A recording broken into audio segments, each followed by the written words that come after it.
My daughter's Everly Ayers,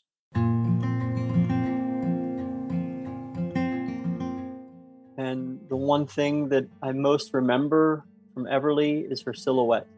Welcome to Still a Part of Us, a place where moms and dads share the story of their child who was stillborn or who died in infancy. I'm Winter. And I'm Lee. We are grateful you joined us today. Please note that this is a story of loss and has triggers. Thanks to our lost parents who are willing to be vulnerable and share their children with us. If you're listening to this podcast, just know that on our YouTube channel there are pictures and videos that are related to the stories that are being shared. Subscribe and share it with a friend that might need it, and tell them to subscribe. Why? Because people need to know that even though our babies are no longer with us, they're still a part of us. That is actually very beautiful. Now, when you say her silhouette, does it remind you of your wife's silhouette, or is it more a combination of both of yours? Yeah, it's an interesting memory that I have of Everly, and really where it comes from is the first night after she was born, and laying in the hospital room, unable to sleep, and for 7 or 8 hours while it was dark out, all I could do was stare at Everly, and it was a side profile of her face, and that silhouette just is burned into my memory. And Yeah. it's the same silhouette that we saw in the first image of her. And that silhouette reminds me so much every time I see Katie's face and that side profile of my wife, Katie. It just sinks right back to that moment that I stared at her for those 6 or 7 or 8 hours, however long it was on that first night that we had to spend with her. Yeah. Well, that's wonderful. That's wonderful. Now, Seth, as we're starting this episode, tell us a little bit about yourself. Tell us about you, your wife, Katie, where you guys about live, and all that. Yeah, absolutely. So we're just outside of Pittsburgh, Pennsylvania, born and raised, both my wife here in this area, beautiful area.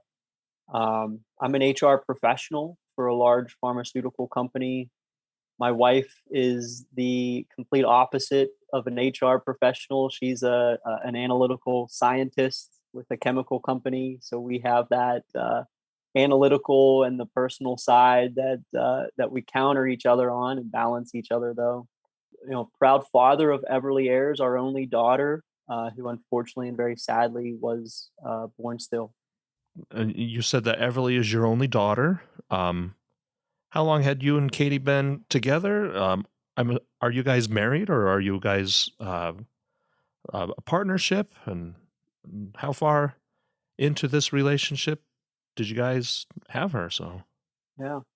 So Katie and I have met some time ago. We had met over 10 years ago, and we had a long courtship, I guess you could say, for about 3 years. And so we've been married for just over 7 years now. Over those 7 years, we had a lot of experiences and had a lot of plans, and was very intentional in our planning for our family. And so we were both in alignment and agreement. And it's been 11 months and 27 days since Everly's birth and passing on the same day, and been a very difficult 11 months and 27 days. And this is a very timely conversation, Lee, as we are approaching her 1 year birthday. yeah, yeah. So many emotions are going to be flooding you and your wife. I'm so excited to talk to you about your daughter, but I'm also sort of reliving the own emotions of the 1 year anniversary of when my son passed away. So, yeah. And with that, Lee, it's I know that this discussions will bring some really intimate emotions from my side, but I have to applaud and appreciate you for being so vulnerable and open as a lost parent. And listening to your podcasts have just given me such good inspiration, encouragement, openness, and understanding there's some others out there, sadly, that can relate and understand what we've both been through, my wife and I. But think from a lost father side as well. So I just Yeah. really thank you and appreciate you too for inviting me here and for us being able to set up some time for this conversation today. Well, thank you. Thanks. As a father, and as you as a father, I'm sure you're understanding. We are sort of specters in the back. A lot of people don't know how to talk to us about our children and our experience. So I'm grateful that I could help you. I guess we could help you. So Yeah, yeah. no, thank you. And you're right. I think it is making sure our lives are first and foremost always, and Hmm. I'm sure we can relate and dive into that a little bit too. Yeah. But it's definitely a tough role. I think no matter how you play it. Well, thank you. Question: you said Yeah. that you and your wife Katie had been married for about 7 years. Did you guys plan on having a child? Yeah, that's very intimate. I know. There's sometimes it's a mistake, a happy mistake. Sometimes it's a long, hard process to get pregnant. Tell us about how you guys were doing. Yeah, Lee, I think it's a great question to start because I think it folds into this story Hmm. and certainly how this has shaped me since. But so as I mentioned, we had a long time, Katie Yep. and I, 10 years together, 7 years married, and we were really pragmatic in how we wanted to approach having a family. We both were able to have and continue to have successful professional careers. We wanted to have that kind of box checked. We wanted to be able to have financial security, home buying, have the travel experiences, as single couple could. Hmm. Um, and we got to do those, right? And then we reached a point in time. A lot of our close friends were having children. We were starting to get a bit older into that kind of period of time. And as a man, to be quite honest with you, Lee, age had really very little to do with it in my Yeah. mind until Yeah. Katie really started to kind of tug at my shirt to say, "Hey, we're both getting to We're that age, and we really you're need no to longer spring think about chickens. this." Yeah. At a point in time, we really then were thoughtful planning periods of when's the highest success rates and Hmm. when should we go about this in a thoughtful way, making sure we're healthy and going through the checks and then going through the planning period. So getting pregnant, Katie, actually was quite quick after we started to plan. Certainly didn't happen right away, but Hmm. relatively quick. I think if you look at it scientifically, it was unbelievable and incredible that day, that morning that Katie shared with me that she tested positive to be pregnant. And it was just a morning I'll remember, that weekend morning, and boy, what a feeling. Oh man, Um, it's a beautiful feeling. It is. and it was a feeling of excitement, but of course some nervousness, of course I'll share, but Yeah. yeah, just a vivid memory that I'll never forget. Now, is this going to be about early spring It or would have been, yeah. yeah, so a whole new outlook on spring. It's just beautiful weather, starting to be beautiful weather and this wonderful news and Yep. rocks your world, doesn't it? All of a It really sudden, does. And oh yeah. it was to your point, yeah, I mean, the air smelled better, the sun felt warmer, and of course those first few weeks and months, hesitant to share, I was just Yeah. so eager to tell my parents, to tell family and friends, and of course Katie being very cautious, wanting to just go through up until a point in time. And it was so specially we invited my parents and Katie's parents over on Mother's Day. Uh We had an opportunity to then share with a little bit of a gift, and never forget the moment my mom and Katie's mom, we had them open up and they could see the image. And at first I think my mom was confused, thinking, what kind of gift is this? Why would you send us share that? What is this? Couldn't really yeah. make it out. And then it dawned on her, and we have a video of just both her and my mom just jumping up in joy and just such elation. And it was just a moment that so happy, just so happy. Oh, that's wonderful. And that's, to share that with both of your parents. I guess we've been beating this drum for a long time during COVID, the latter parts of the COVID, but that's got to be so wonderful. It's just so special. So, It really was. yeah. And to your point of at the height of COVID, things were uncertain and Yeah. already starting to take those precautions. So it was minimal interaction with family and friends. And it Mhm. was an opportunity for us that was rare at that point in time Yeah. to get together. And yeah, it'll be a morning and a Mother's Day I'll never forget. I'm sure breakfast was really Oh, good that day. everything tasted incredible.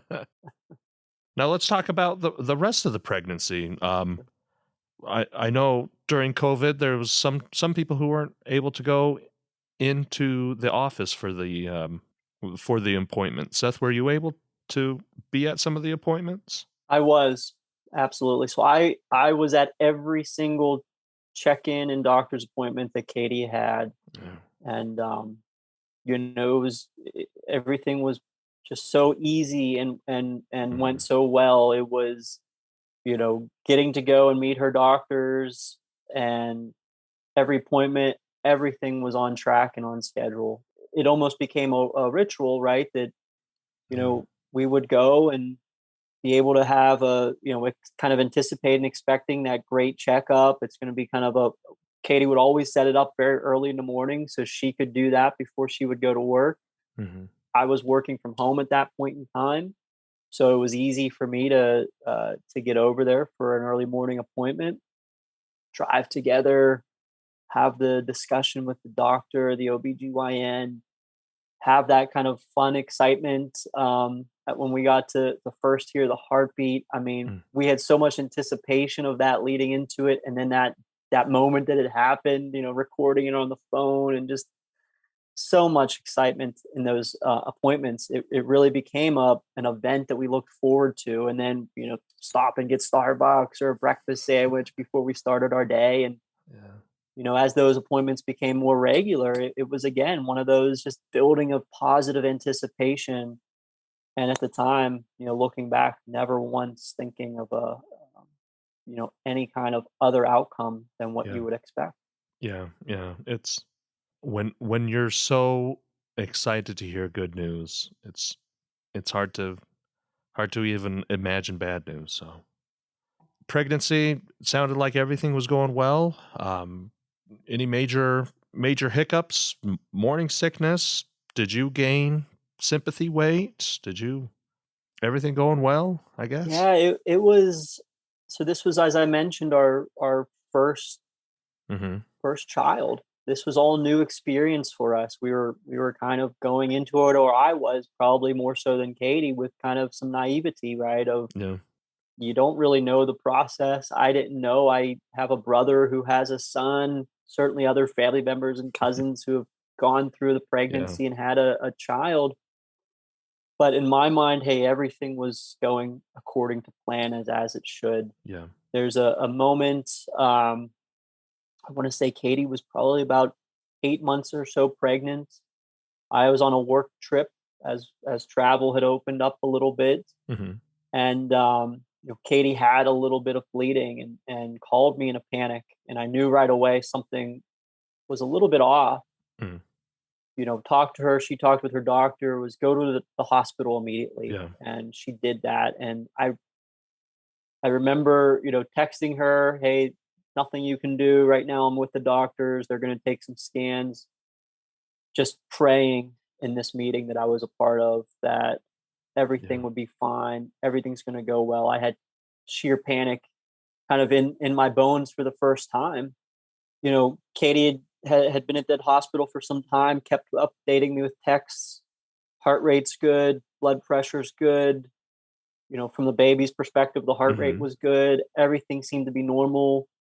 Just a little bit of of spotting or bleeding, which they attributed, hey, it's quite normal at this stage, Hmm. nothing to be too alarmed about. Okay.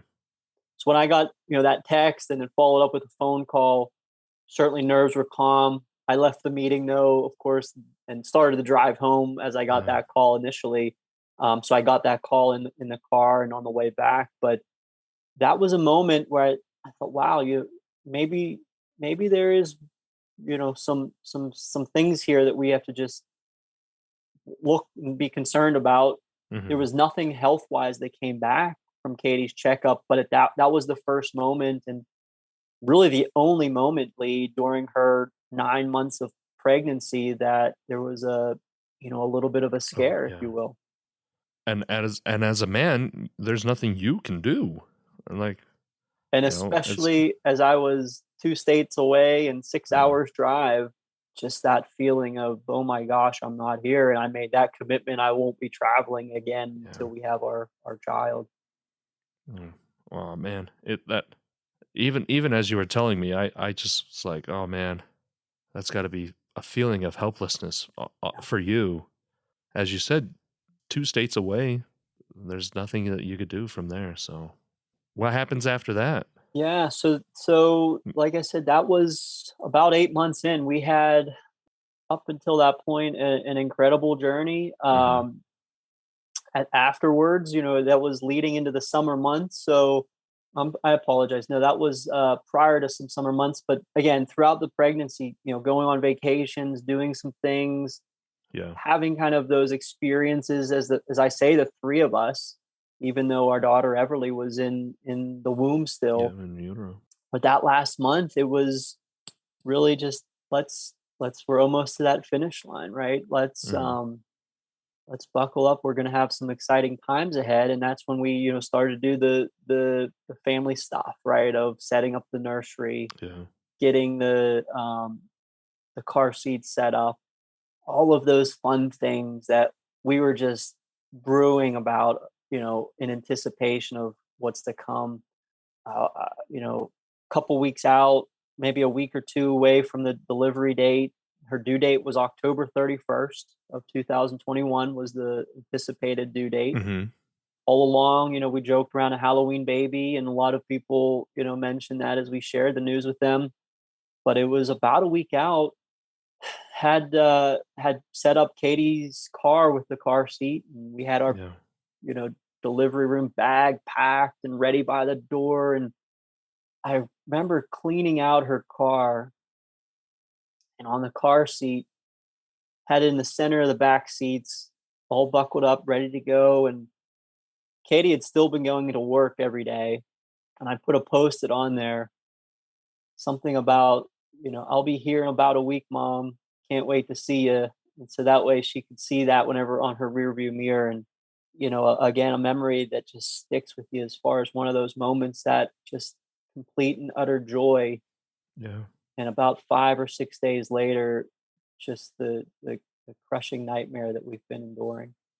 So um, maybe I can, move into the day before Everly came into this world. It was 2 days before the incident happened. So October 30th was a Saturday. Um, Mm-hmm. Normal night. Our days and nights had become pretty, just relaxing it at Yeah, home. And I think we were watching some college football, watching some football, or doing something on a Saturday night, and kind of wrapping up the night, probably 8:30, 9 o'clock at night. And Everly, who we didn't really settle on the name at that point, so we weren't yeah. saying Everly, and we didn't know the gender either. I should Oh, have you said that didn't? at the start. Yeah, Oh, it was we chose not to know the gender. So we didn't really have a day. We just knew baby was in there, and at that point in time, you know, baby was kicking, and which was a good sign, of course. mm-hmm. And Saturday night, it was comical at the time. Lots of kicks, and then just this incredible kick, probably the Yeah, biggest one that Katie had felt. And I saw it on her belly because she had her shirt rolled up because of all the kicking that were happening. And it yeah. was just like we both kind of laughed and chuckled. And I remember going up to Katie's belly and saying, "Hey, you're about ready to come out. We can't wait to see you." And it's probably getting tight in there, kind of little message. Mhm. And I'm getting ahead of myself a little bit, but that was likely the last move of Everly. And Oh. so that was the night before. So the next morning, Sunday morning, and it's been a tradition to have a bit of a Sunday breakfast, just Katie and I, and so made a nice big Sunday breakfast. This was the due date. This was October Yeah. 31st now, Yeah. and we knew it could be that day. It could be any day at any minute at that point. So, woke up feeling pretty good and excited. It was a beautiful sunny day.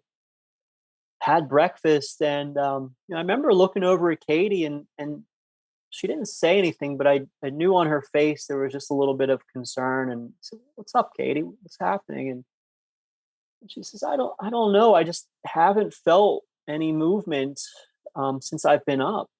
Oh. And this was probably 9:30, 10 o'clock in the morning. I said, "Well, okay, let's keep an eye on it." Not really thinking much of it at the time. Yeah. We finished out breakfast, and I think we just kind of hung out a little bit around the couch, did a couple, cleaned up little things around the house, and Katie was still demonstrating that concern on her Hmm. face. And I knew something was agitating her, and was up, and said, let's reach out to the doctor, right?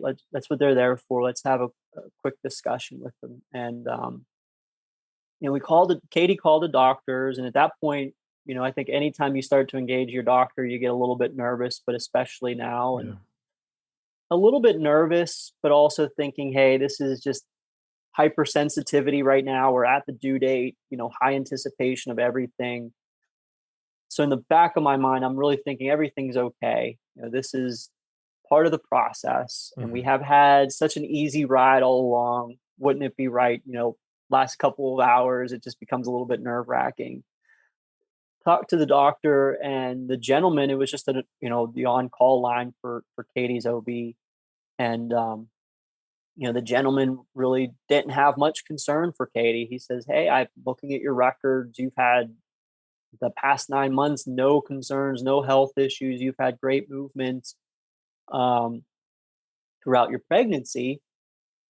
Sometimes it just takes a little bit for your baby to wake up and start to move." So he said, have a pop, and take a couple walks around the block if you can, Hmm. and see if that starts to wake them up, wake your baby up. So that's what we did. So, had a bit of a drink for Katie. She had, cola or something. And we did a lap around our community at that time, and ran into a neighbor. And there was definitely nervousness on our face, but, put the happy face on to our neighbor Yeah. of, hey, today's the due date. And Oh. went back inside, and now it's like early part of the afternoon. And so I mentioned I'm from Pittsburgh. So a Steelers football game was on. Hmm. And we kind of say, hey, let's just see if we get some movement back. I'm trying Yeah. to keep things like calm, and it's going to be okay. Nothing to be overly upset about, or let's just see Yeah. see if there's further movement or anything. And so yeah, we're watching a football game Sunday afternoon, and we get through a couple hours of that, and Katie's still has that face on. And we're getting close to the end of the football game, and I said, okay, you know what, let's just get to the hospital. I think you're clearly concerned. Let's just go and see what they have to say and get checked out. So we kind of made that Yeah. agreement. Let's go and get checked out.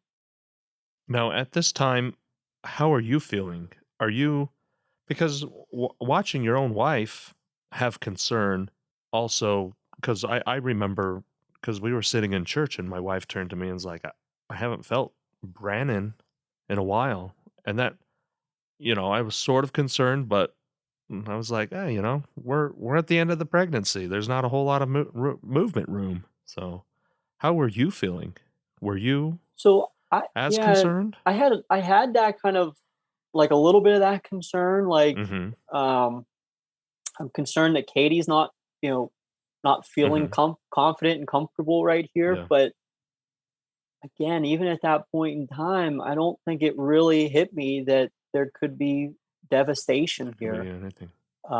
Again, I look back those days leading up to this event, having a family friend come over and drop off some things for us, and who had who had a child that's about 7 or 8 months older than what Everly would have been, and she says, "Hey, you're at the finish line. Baby's baked. There's nothing to worry about." Yeah. And I think that just kind of resonated with me in my mentality of really what could go wrong here. We've had excellent appointments. The heart rate, every single thing has been perfect. Yeah. Katie's actually felt perfect. She would say that often. I've never felt better. And so I had a little bit of nervousness. Mhm. And I remember driving to the hospital, trying to keep Katie calm, probably trying to crack a silly joke or do something like that, right? And Yeah. I remember, as we pulled up to the hospital, I don't know if I ever said it out loud. I can't remember, but I remember thinking, okay, well, this is good practice for tomorrow or the next day whenever, we Wow. get checked out here and everything's good, but just not Yeah. ready to deliver. Because that was, I think, my first time actually. We didn't do a practice run. I mean, it was easy to get to. I knew the general location, but my first time actually going into the parking lot of the hospital. Mhm. And so that was my thinking, Lee, as I pulled in thinking, okay, we'll get checked out. We'll be able to get back and have a Sunday dinner. And like I said, this will be great. I'll get to Yeah. know the lay of the land for tomorrow or the next day whenever our baby's ready to come to this world. And the sad thing is just the innocence of naivety, as you were saying, like, you didn't know that there could be something bad. It's all just been good news thus far.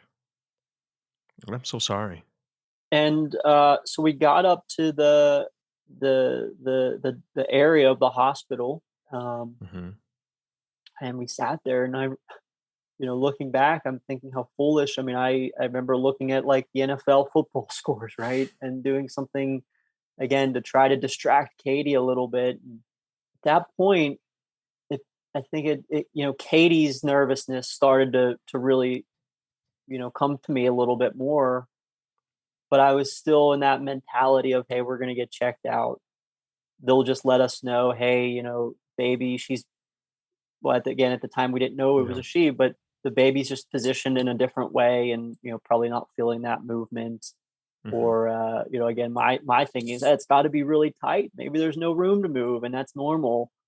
So they had taken us back into this little room, and this was on October 31st, so it was Halloween. So there was All the spooky decorations and everything. decorations in the hospital. Some of the nurses were dressed up, and I think probably as they always would, right? They Mhm. come into the room and kind of with that jovial attitude. Hey, happy Halloween! Hope your day's going well, and da da da. And we talked to the nurse, and she says, "Okay, well let's get the machine over here, and we'll check the heart rate." So there was a younger nurse that came in, and she first put that on Katie's belly. And again, we had done this countless times, right? Every event into the OB, Yeah. just for the checkup, and she couldn't find the heartbeat. And she says, "You know what? Let me get another machine because I don't know if this one's working. It might not have charge in it." And when she stepped out of that room, that's when panic started to hit a little bit internally. I can only imagine Katie's panic at that time. I think I was still very outwardly trying to provide positivity of gonna Yeah. be okay and Yeah. let's wait for the next machine. And that's when the nervousness and scared started to come to life. Yeah. And so another nurse. In fact, I think there were 2 or 3 now that had come in, and that shocks you anytime you see more than one, right? Yeah. And had every thought in my mind that the heartbeat is gonna be found here, and we're gonna get on our way back to Sunday night. And they came in, and another nurse, a little bit more of an older nurse, did the machine again, and she couldn't find the heartbeat. And I don't remember if it was exactly at that moment or if I think they did do an image test, Hmm.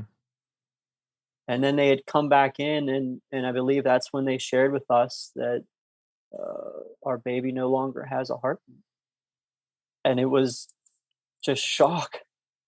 Yeah. Um, I remember Katie just putting her head back in a way and kind of closing her eyes.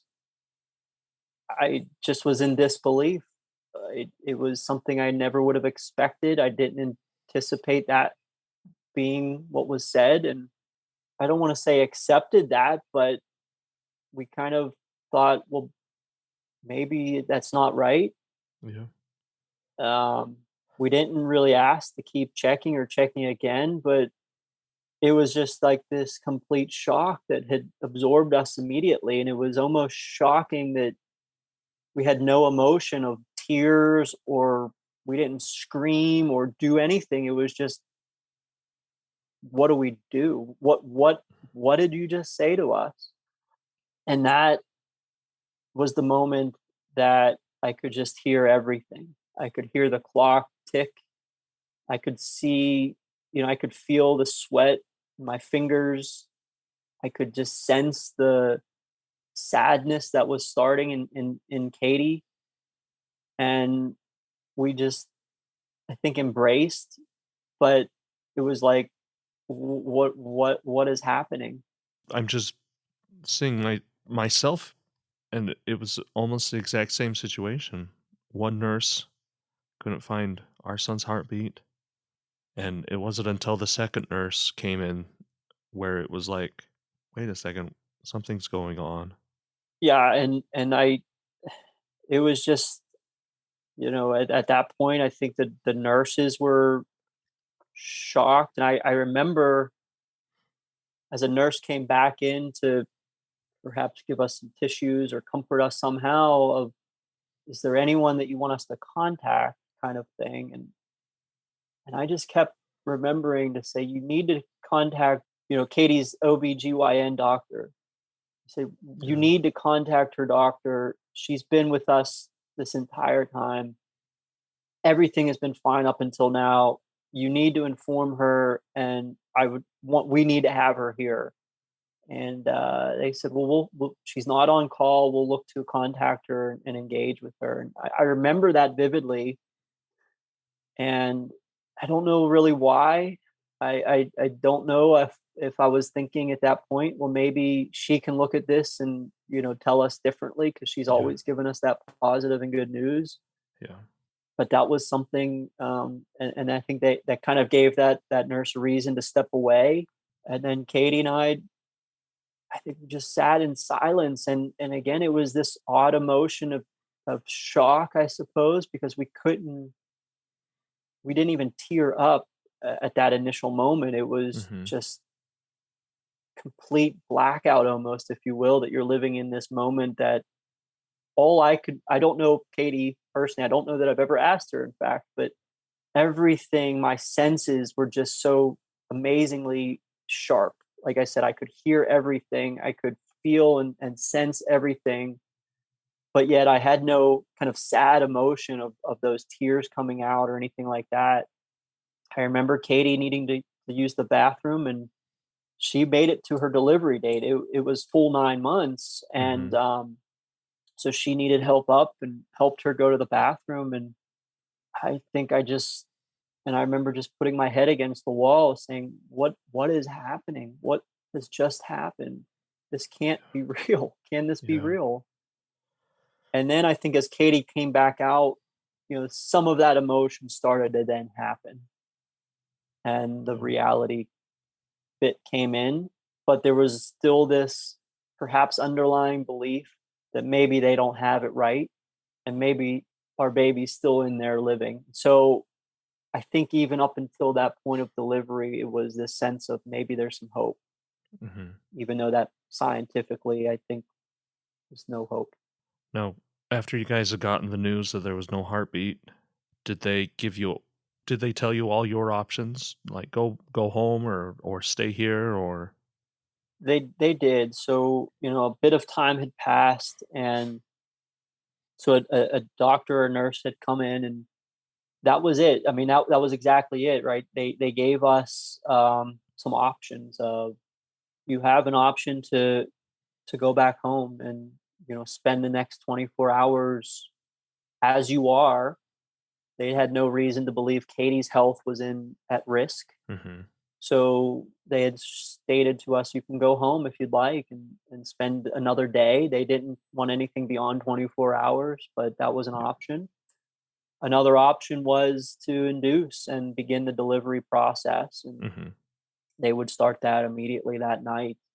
I think it was a very quick decision that Katie had said, I don't want to go home now. I would want to move forward in the inducement. And again, naivety on my end. I'm thinking, well, that's going to probably happen through a C-section, right? And you're Yeah. you're not going to Yeah. go through a natural delivery at this point. And I'm asking Yeah. this question to the doctor because in my mind, I'm thinking C-section, and this will be quick. There's no, what you're telling us is that the baby has died, Yeah. and there's not going to be a delivery process, and that's going to happen very quickly. Have some type of surgery to do that, and then we would go from there. And of course, that was the complete opposite. So at that point, Katie had said, "I'd like to start." The doctors had informed us, "No, we will go through an inducement, and we prefer to go through a natural delivery, as it's much safer." And they had kind of assured us that you're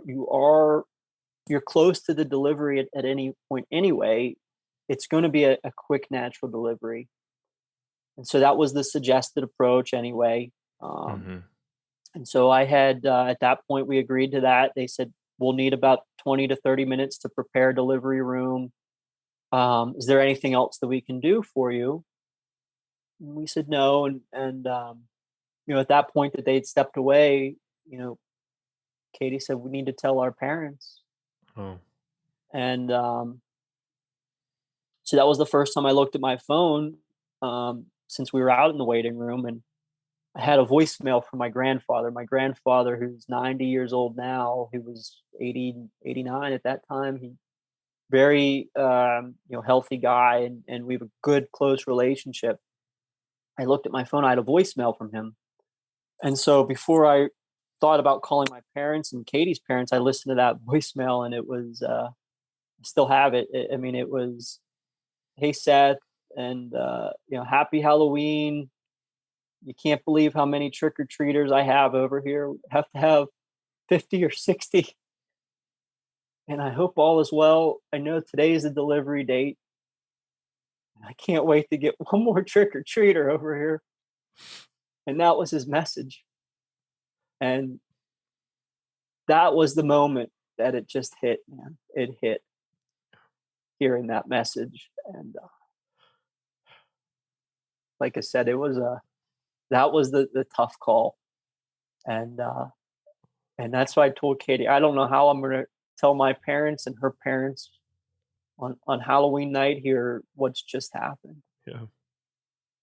But she said we have to tell them. So a couple I don't know how long, a couple minutes, 10 minutes may Yeah. have passed, and we kind of pulled myself together a bit and called my mom first.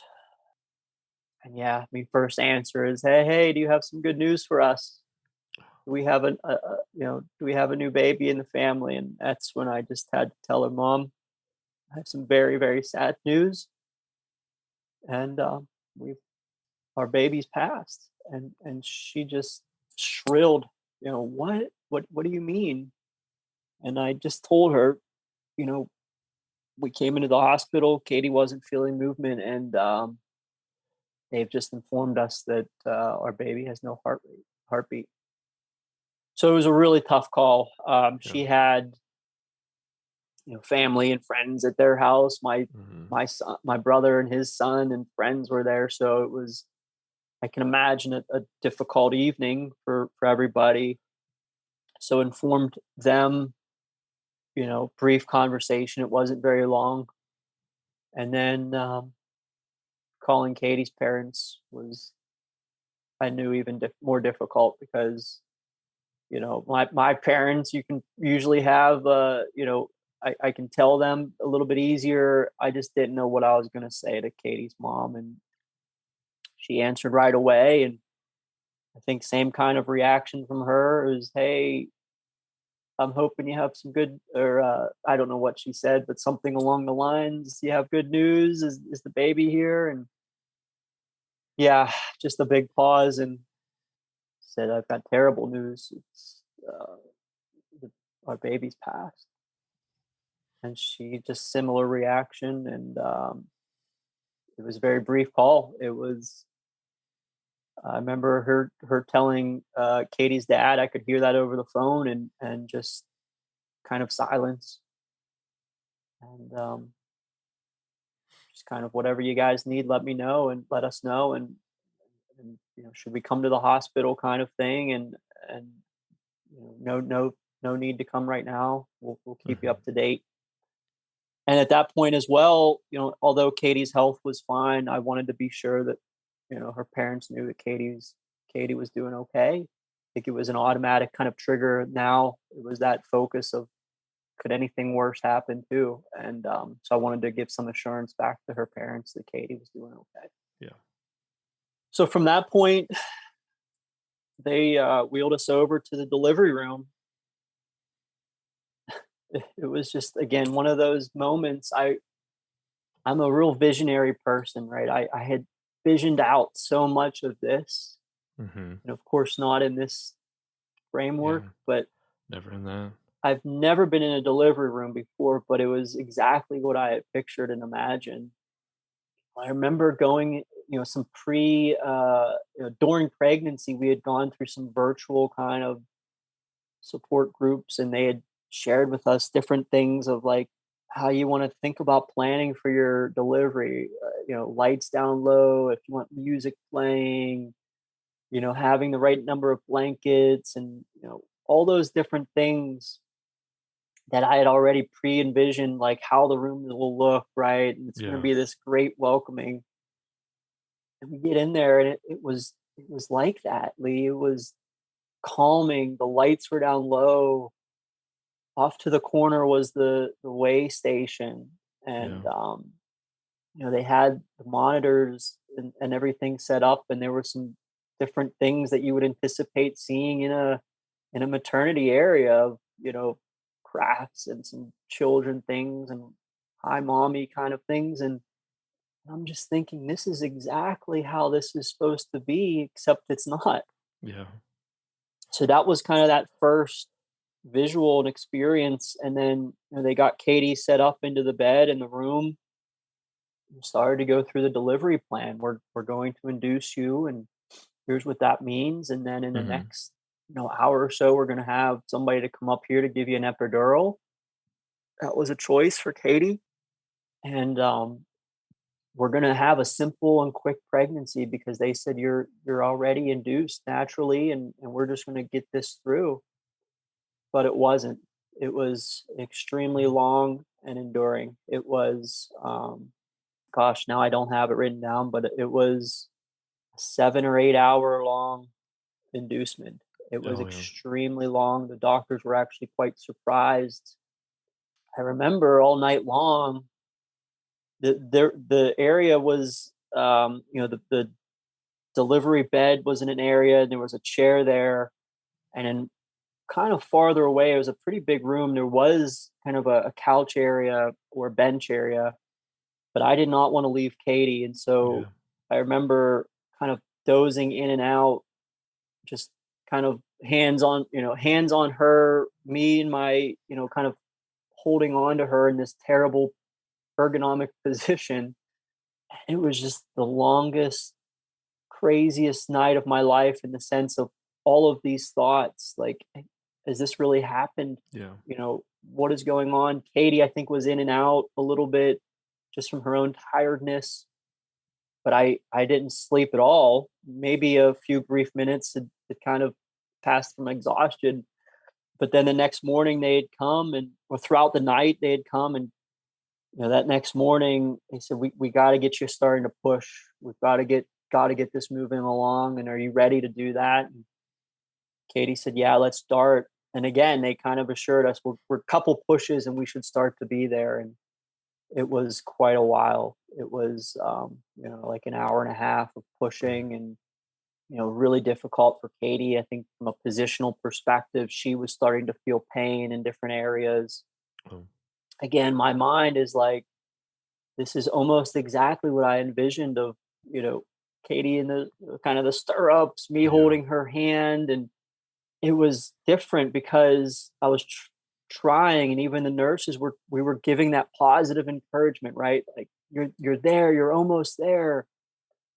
And again, me never experiencing this before, I'm thinking, wow, she's almost there. And really it wasn't. There was a little bit of hair coming out, and it was still a long way to go.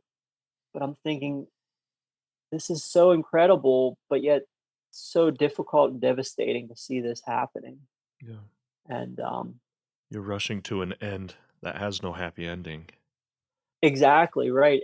You knew the outcome, and I think going back to that belief of, they never hooked up a heart rate monitor for the Oh, baby while we were in that delivery room, because they had told us already that the heartbeat was no longer there and that our baby had passed. And mhm. so we kind of were thinking, well, maybe Maybe, there's hope. maybe, yeah. Maybe they just, again, they didn't see it the first time, and there's nothing monitoring them now.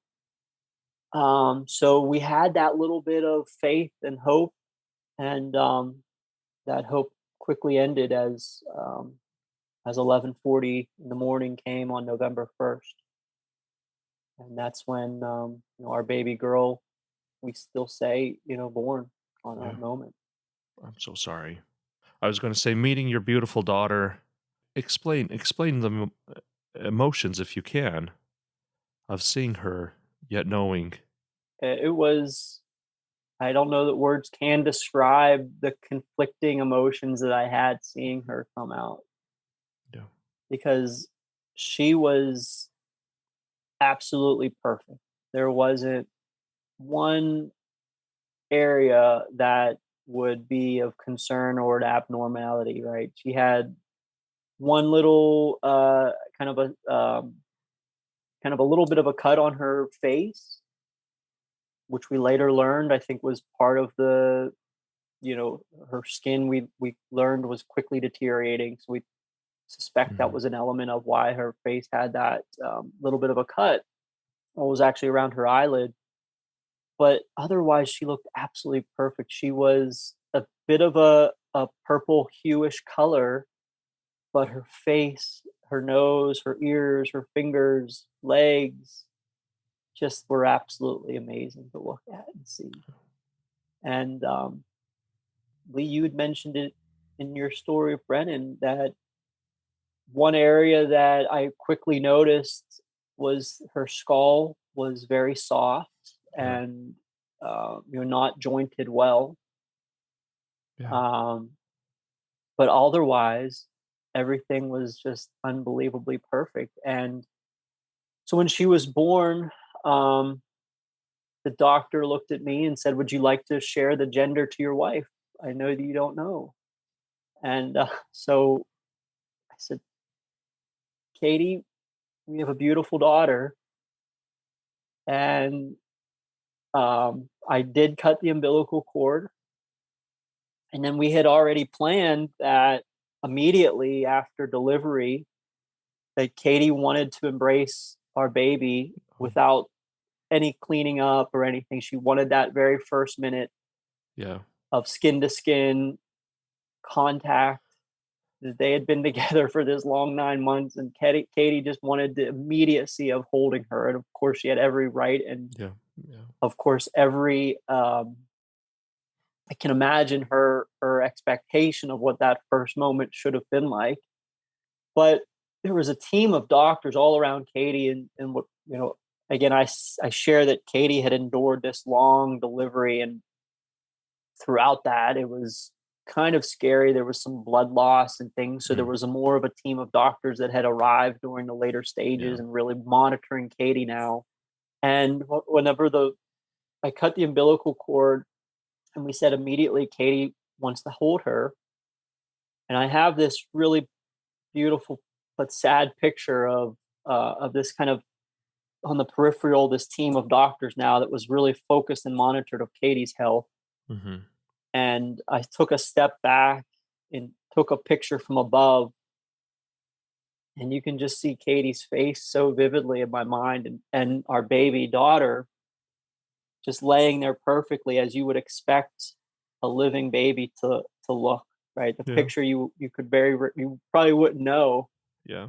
And it's actually funny because I see that picture, and Katie and I had throughout that very long night had been talking about, we got to be strong and embrace our baby and do these type of things. And sadness had overcome us at moments in time as well. And I look at that picture though, and Katie probably will never admit it or acknowledge it, but there's this moment of pure strength that I see out of her face of, okay, this has just happened. Now I'm going to take every single minute that I can with our daughter. And it was just like that face. I don't know that I've ever seen that kind of look in Katie's face. And I don't know that she'll ever, Yeah. maybe she doesn't believe it or see it, but it was a face of strength of, I just went through this terrible thing.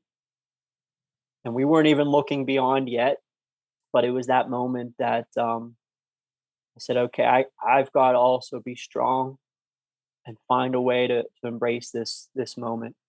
It's such a beautiful way to say about any parenthood. You've got to embrace and be strong. Embrace and be strong. Absolutely. So from that point on, we kind of made this commitment at that moment, somewhat unsaid, but I think we talked about it that we're gonna have to think about how do we take these next couple of days with our daughter. And immediately at that point too, I should say, the doctors kind of dispersed a little bit. We had a nurse take Everly and weigh her, and I was able to go and get pictures of her. I don't think I ever confirmed it with Katie, but prior to delivery and prior to finding out this terrible news, we kind of aligned to the name Everly. Oh yeah. Um, but it was around that moment in time I said I think I said for the first time, let's continue to hold our daughter Everly. You know, that was I think right at the time of the weighing and things, and so that was that moment. And then from then we went quite quickly. It felt like, the doctors, the nurses came in wanting to check over Katie. We were still in the delivery room, and they had, given us some time and space just to hold Everly. They'd wrapped her up, and then they came back and they bathed her. And that was something that, kind of watched and Hmm. just sad, just sadness to see Yeah.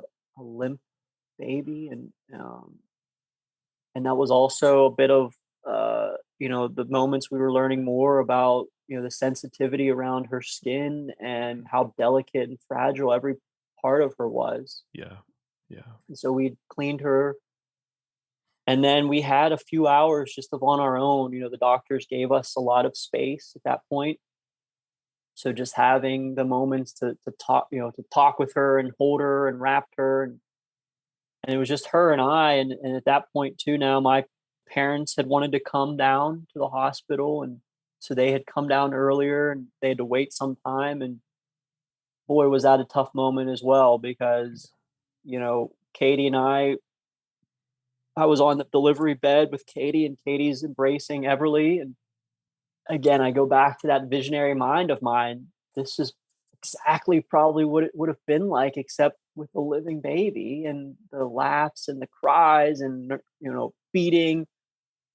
And then how exciting would that be for for my parents to be able to come in and see that moment of the three of us as a family Yeah. for the first time. And so we were in that position that I was visioning, and then my parents came in, and yeah, I mean, we introduced them, and just sadness. Everyone was crying. I don't think my dad wanted to really hold her for whatever reason, just maybe not comfortable, or, wanting to make sure that giving us our Yeah. space.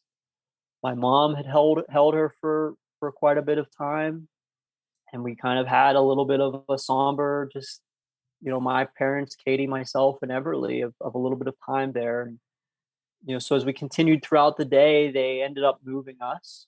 I should back up one moment. Mhm.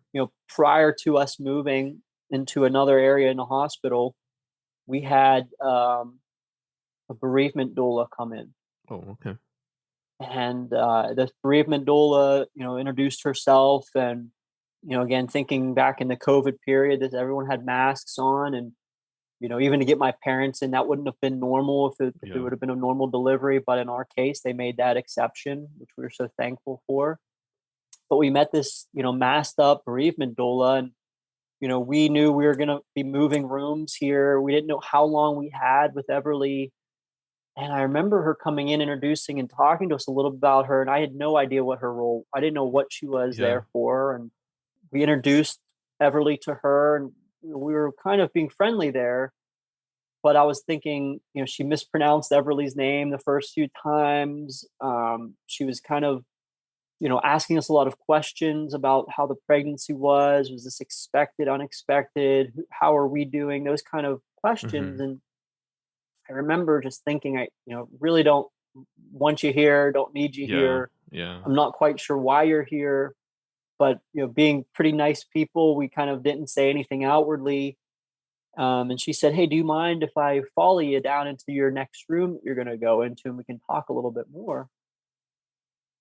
And I'm thinking, I really prefer not, Yeah. but that's fine if you'd like to come down and we can talk a little bit more. So they had transported Katie, and a bit of a regret, perhaps. I know they put her in then into a mobile crate for a baby. Mhm. They'd asked me if I wanted to carry her or if Katie wanted to, and for whatever reason, I don't know why we declined that.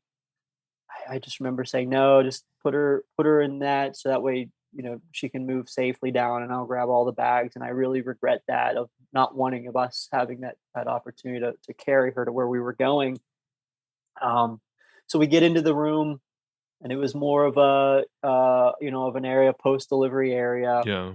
Yeah. Um, Thankfully it was, I think, away from other areas, so we didn't hear kind of the joys of others, but I knew that we were around others that had Mhm. successful birth.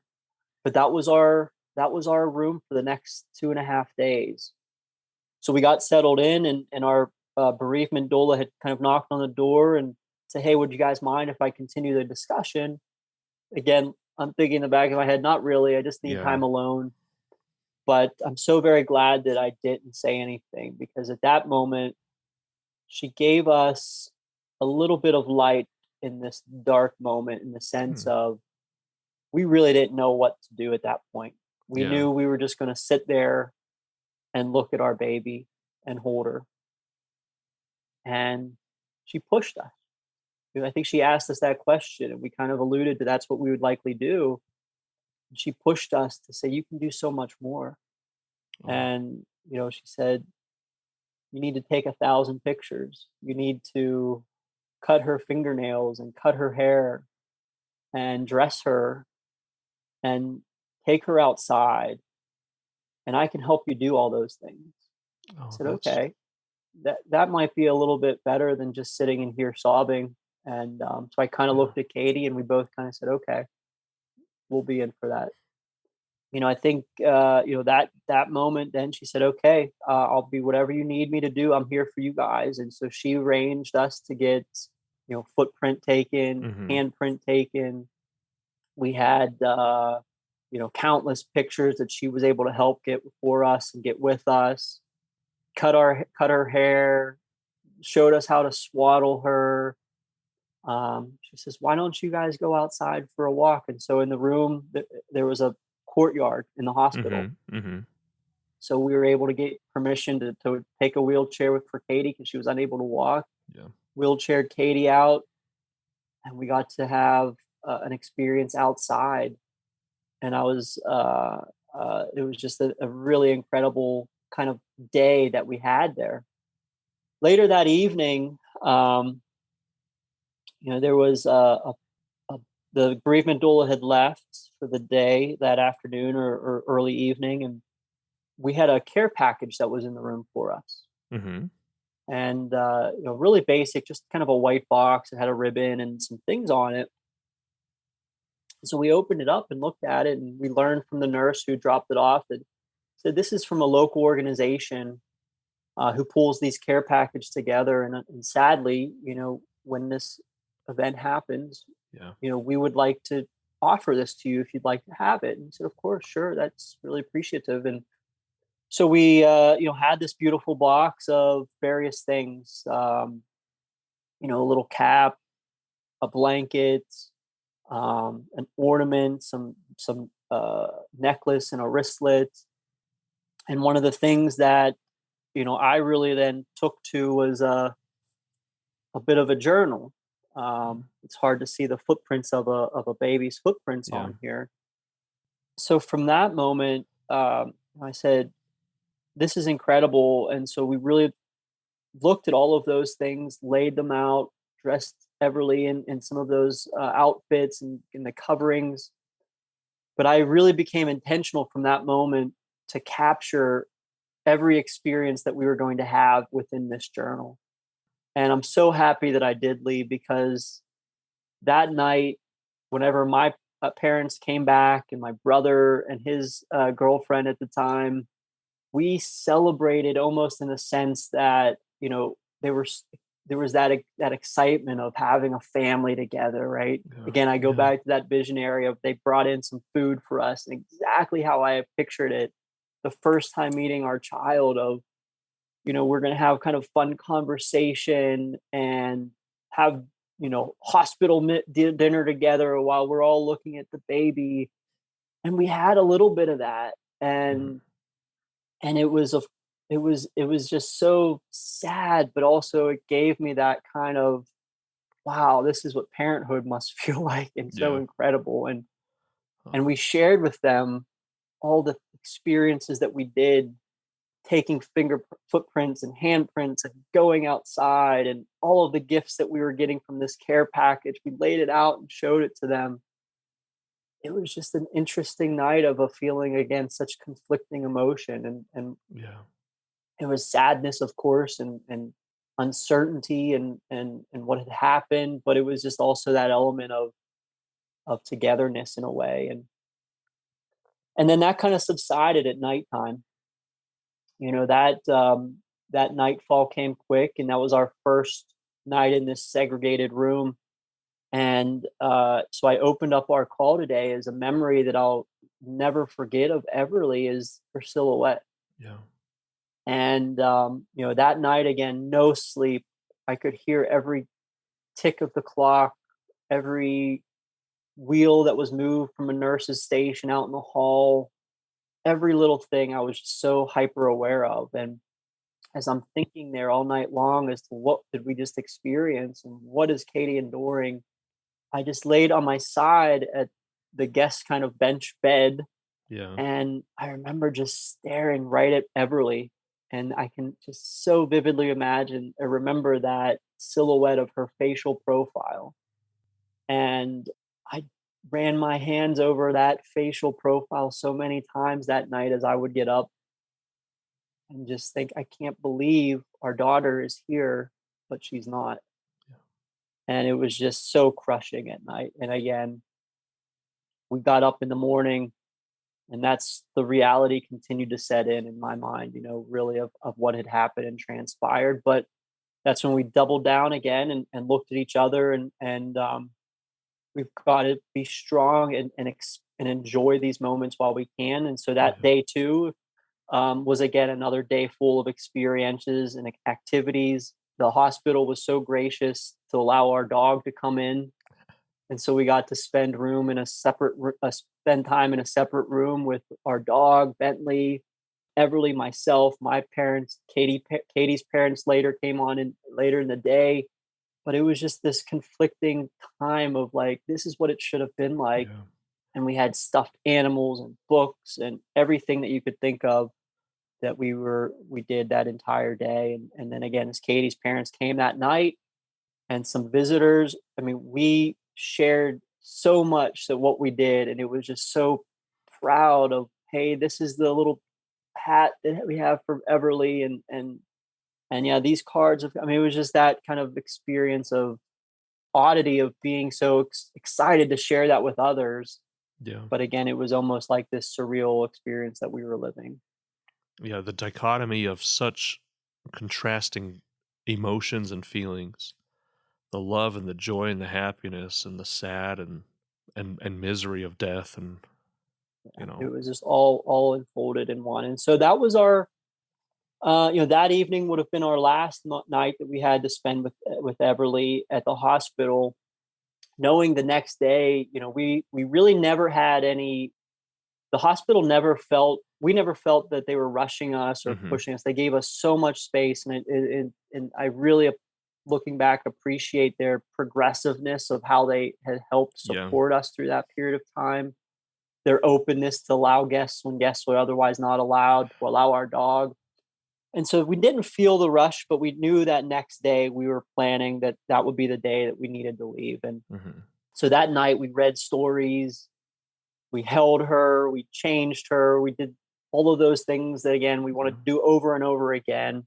Yeah. The next day was really challenging, just dressing her and cleaning her. And as we started to get closer to that hour that we said that we would be looking to depart, it just became so tough. And it was Yeah. just like, how can we leave our child here? Yeah. And we know it's not like watching a living child where you need to worry if they fall and trip or anything. But we just kept asking you, will you take care of her? Will you be able to watch over her? And that parental instinct just was so much there, Lee. And it was just so difficult to leave. And we just kept going back to kiss and hold and touch and everything that we could while we had those moments. Yeah. And I can't imagine what was going through Katie's mind as she was wheeled out of that hospital, but I know that was probably one of the hardest moments of my life to walk away from our daughter. Yeah. And Seth, as you said, the parental feelings, the parental protection that you feel for your child. You are a parent. Your daughter Everly is yours forever. And that feeling of being separated and torn away from your child it's so terrible. It is so heavy.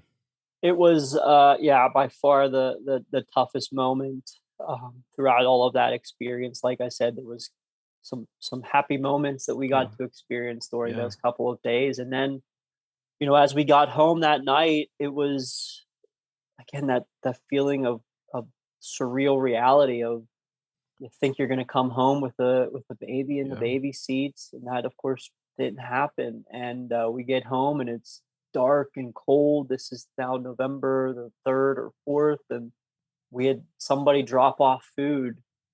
And I remember eating chicken parmesan at the island of our kitchen Yeah. and just kind of in silence and thinking, what do we do next? Like, we have to plan a funeral now. Yeah. And it was just mind blowing that that was our what we had to do now. And we have to think about, how do we tell others? How do we get the word out? What do we want to do from a funeral perspective? And Yeah. so I would say a night or two had gone by. It's funny because we had a good circle of family that kept dropping off food, and for whatever reason, it kept being Italian food. So I have this terrible connection now with chicken parmesan and this Uh, experience because that was a common drop off food. And I remember the second or so day after we were home now, went over to my parents, and we needed to plan for a funeral service. And so my parents thankfully did a lot they reached out to the to Parlor. arrange funeral support and services. Sadly, my grandmother had passed away in February of 20 March of 2021. I Mm. say sadly, but she was also 94 years old, so she had Yeah. celebrated an unbelievable life. Yeah. But we had that kind of process, and the unfortunately the folks that we needed to connect with already knew about that. So my mom was able to take a lead role in helping to organize. But beyond that, as far as organization of connecting the right folks, but beyond that, I Katie and I really wanted to do and organize this the way that we wanted to. So, we spent the next few days really doing what we wanted to do to celebrate Everly. Mhm. And so, creating an obituary, really helping to organize what we wanted to do from a funeral perspective. And Lee, I apologize. I don't recall for Brennan, but I remember going into the funeral parlor and going down into the basement, somewhat of a basement. It was an office, but Yeah. them showing us caskets. Oh, It was yeah. surreal. What am I doing here? Kind of a feeling. I had no clue they made caskets that small. Like, it never crossed my mind. As we were standing there with options for caskets, it was like, why do you guys have caskets like this? And it's Right. because of situations like ours. Absolutely. And I recall the same thinking of why would you have this that you can pull out and show to people? Yeah. And then how are we supposed to decide on something? Right. Yeah. And it was just a very surreal moment and dialogue. And I, appreciate the person's job that has to do that kind of work. Yeah. And she was fantastic in helping to support us and providing us things because we wanted to do perhaps a bit different of a service in the sense of we had so many pictures, we had so many tangible memories that we Yeah. wanted to show and highlight for people to understand that we had an incredible couple of days with our daughter. Yeah. So they gave us the autonomy and the ability to set up the room that we wanted. I think it's common that folks do some pictorial videos and things like that nowadays. I mean, that we did that, but just so many of those things that we were able to do, and they accommodated us with and giving us the time. And I recall as we planned everything out, and it was the week after Everly was born Mhm. on a weekend. Um, I recall getting to the funeral, and we had already aligned that we wanted to have an open casket, and they had given us some indication that that might not be possible Oh, based upon the look of the baby. And yeah. I passed over. We did decide to do an autopsy on her, and they had said, "Hey, given that takes a few additional days and Mhm. the procedure that's involved in that, we don't know what your baby may look like." Yeah. And we were really adamant. We want to have an open casket. We want others to be able to meet and see Mm. her and be able to know that she was a real person. Yeah. She might not have spent a minute of time outside of Katie, but she was living on the earth in that womb. Yeah. And when we got to the funeral parlor that day, or funeral home that day, they said, "We don't recommend an open casket. We're not sure that you want to do that as a visible presentation, if you will, perhaps poor choice of words, but a funeral service Yeah. of Everly." And we said, "Well, can we see her?" And they say, "If you two would like to, we can take you in and show you her as an open her casket." And they opened the casket for us, Lee, and she was beautiful. She really Oh, was. She had certainly changed from the time that we saw her a week ago. yeah. Her face was a bit larger, and her nose was concaved a little bit, but she was still good looking. And they had put makeup and things on her, and we said, "We feel that she actually looks fine, and we really would like to have an open casket." And they agreed to that. I'm so happy that we did because it gave everybody again an opportunity to see her. And again, she Yeah. had changed Mhm. She was so Mhm. perfect, and she actually improved her looks during those couple of days that we had her immediately after delivery. As far as that purple color in the Yeah. queue, she actually got a little bit more colorful as far as natural colors and healthy looking colors. But so we did have an open casket, and we had an incredible service of folks and families and friends who came. And the second day that we had a secondary service was the day that we would bury her. Mhm. And again, it was an option for us. Do we want to do any kind of things with our pasture and kind of speeches or eulogies or anything like that? And I said, absolutely. We want to celebrate this Yeah. and not just move quickly and forget. I was Yeah. very intentional as I was starting to read online some things of really difficult, but a lot of regrets that lost parents had had was perhaps not spending more time or feeling that they didn't have the time those few days before child was buried, Mhm. because at that point in time there's no coming back obviously, right? Yeah. And so we went through a very thorough service. We had her baptized at that service. We put together a very nice, quite long video of the moments leading in Yeah. through the pregnancy and up through it, and then all of the experiences that we had, so others could get some understanding of those couple of days that we Yeah. had.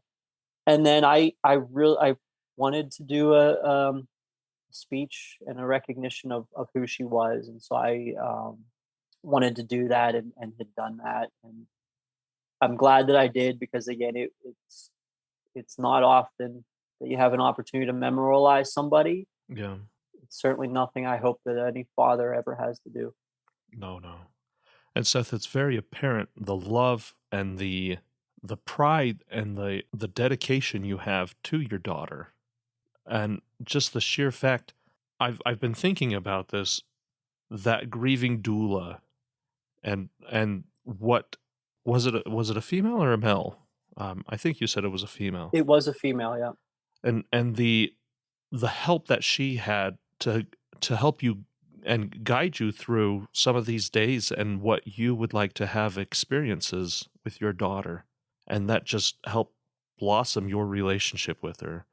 It's a different type of relationship, and it will bloom and grow and blossom as any relationship has. But Seth, it's so wonderful to hear the love that you have and the dedication that you have for her.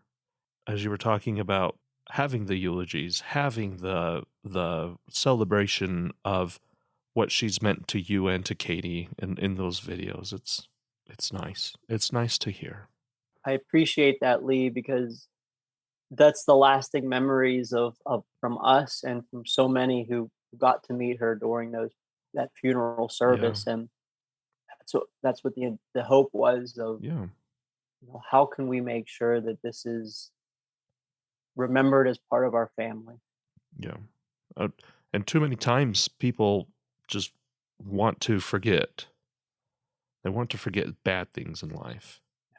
A stillborn child is it's not a bad thing. It's a different thing. It's a happy thing and it's a sad thing. It's a lovely thing. The service, from what you've described so far, it seems like a beautiful service. It really was, Lee. We were again. It was a beautiful service. We had great family and friend support.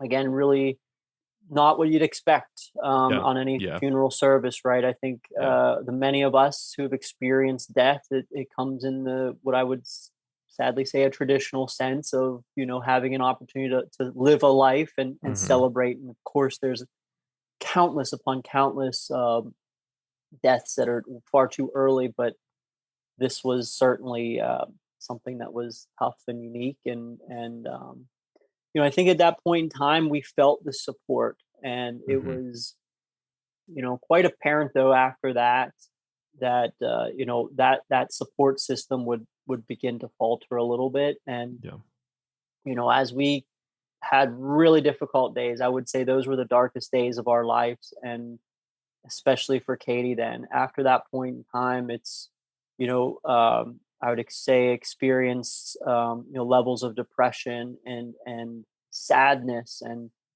I think more than I had experienced anger, Hmm. whereas I don't know that I ever experienced that anger element rather than just confusion and kind of that asking of why. And I remember those first weeks, months even of just crying ourselves to sleep and asking why and she should be here, and truly dark days. And that was not helped by getting into the midst of winter, Hmm. starting the holiday seasons. And again, I would say a critical turning point, not for the better, was, those holidays of very difficult to get outreach and support from professional support Yeah. groups. Other family members and individuals of lost parents was really difficult to connect and engage because holiday season, right? Yeah. Understandably.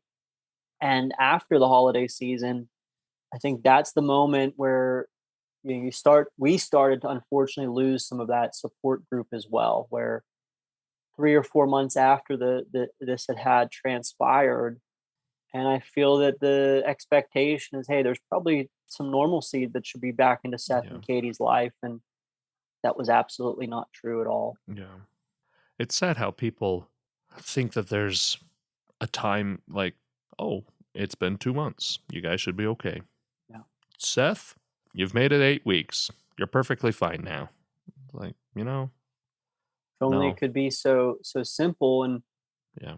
And I think in my mind there was a little bit of that I had.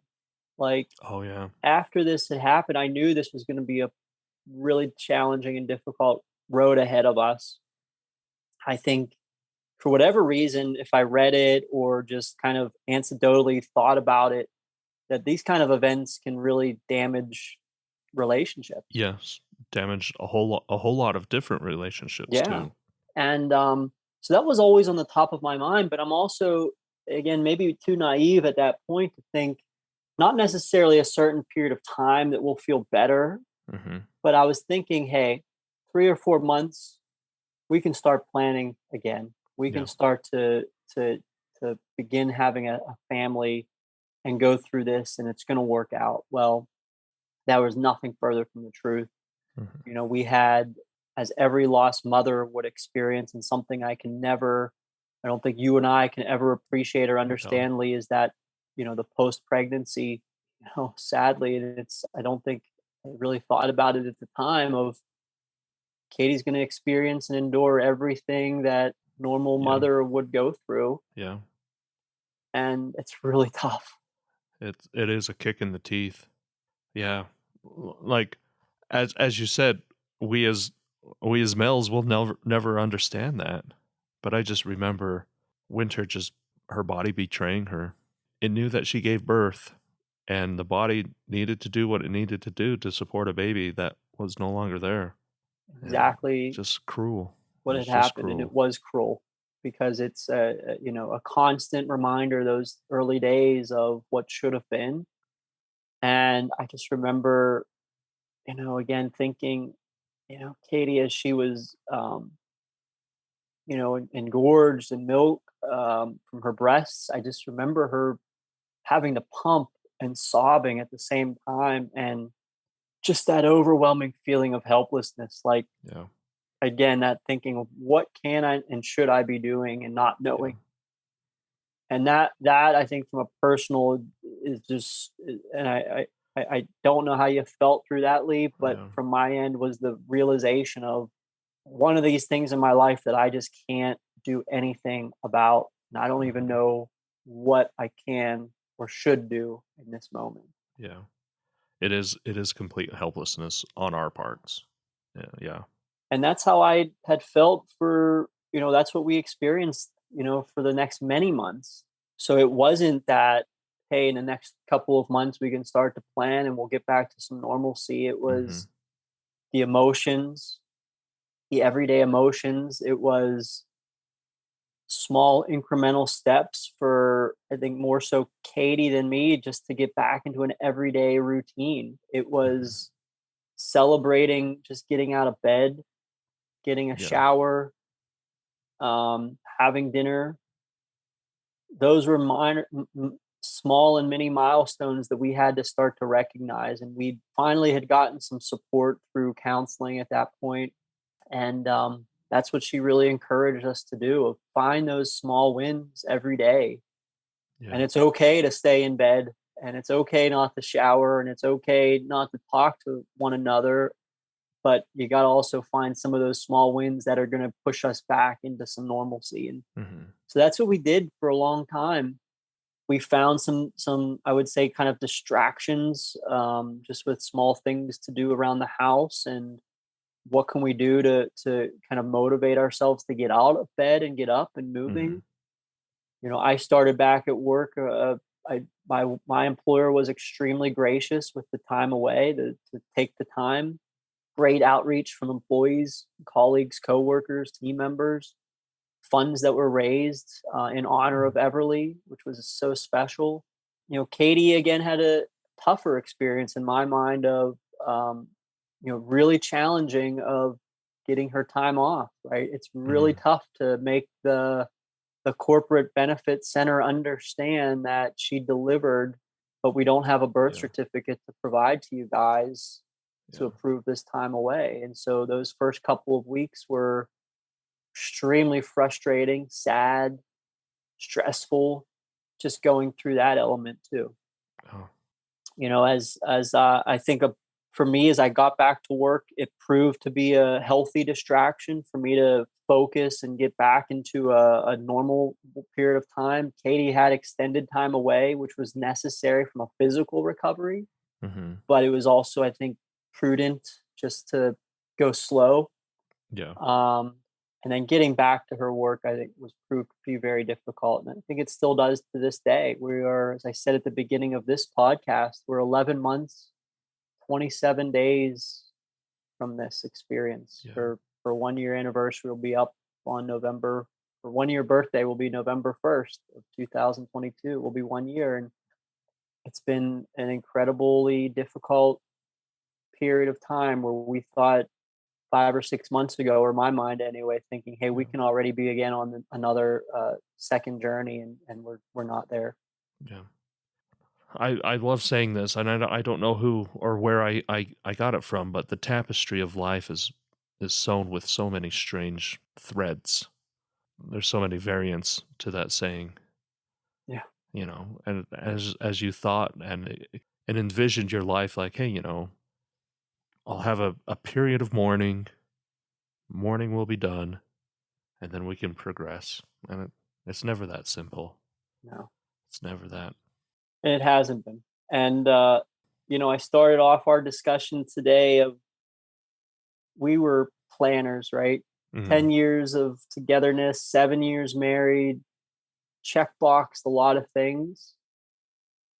And what I've come to realize is you can plan the best you can, and it doesn't go according to Yeah. plan every time. And Yeah. that's kind of where we are today. Of we it's funny. I go back to let's create a plan, Katie. Of what do we need to do for ourselves to get there from a health perspective, from setting ourselves up again, and I have to really be careful Yeah. because that plan doesn't always come out the way that you expect it. Yeah. Yeah.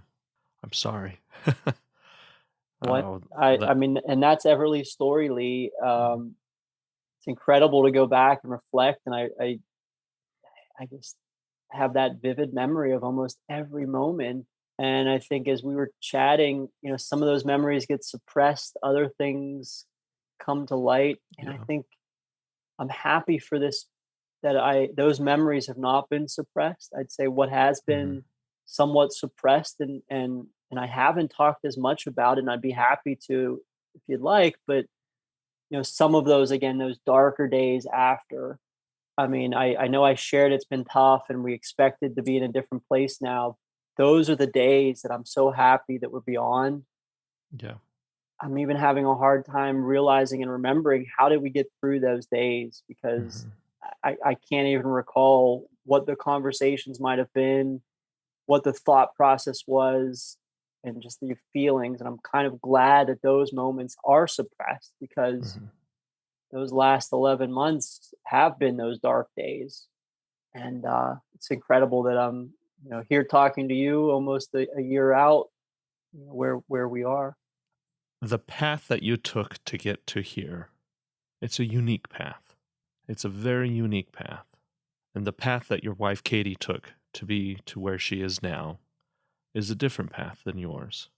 And people don't understand that the individuality of grief is so, as you're talking about the darkest days of your grief, sometimes those taught me, and my darkest days, they taught me so much about myself, so much about my relationship with my wife, with my daughter, with my son, and especially my relationship with Brandon, because I didn't know how I could continue on with parenting, with loving, but in that pain and in that darkness, we learn so much.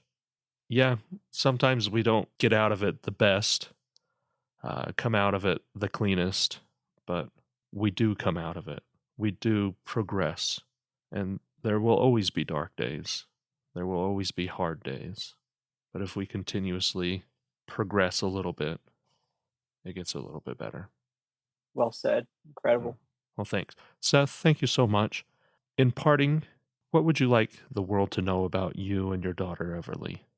Well, I can tell you I'm a proud father of Everly, even though she's not here. She's here in spirit every day. What I'd like for others to know is just, how this experience of losing a child through a stillbirth, in our experience, how it can change one's life. Hmm.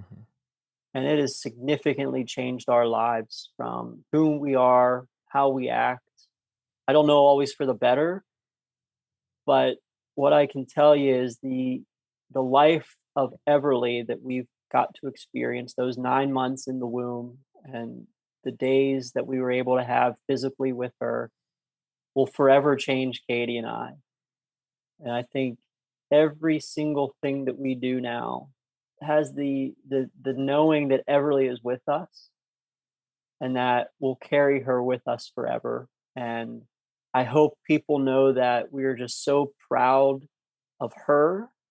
We're proud of each other as husband and wife.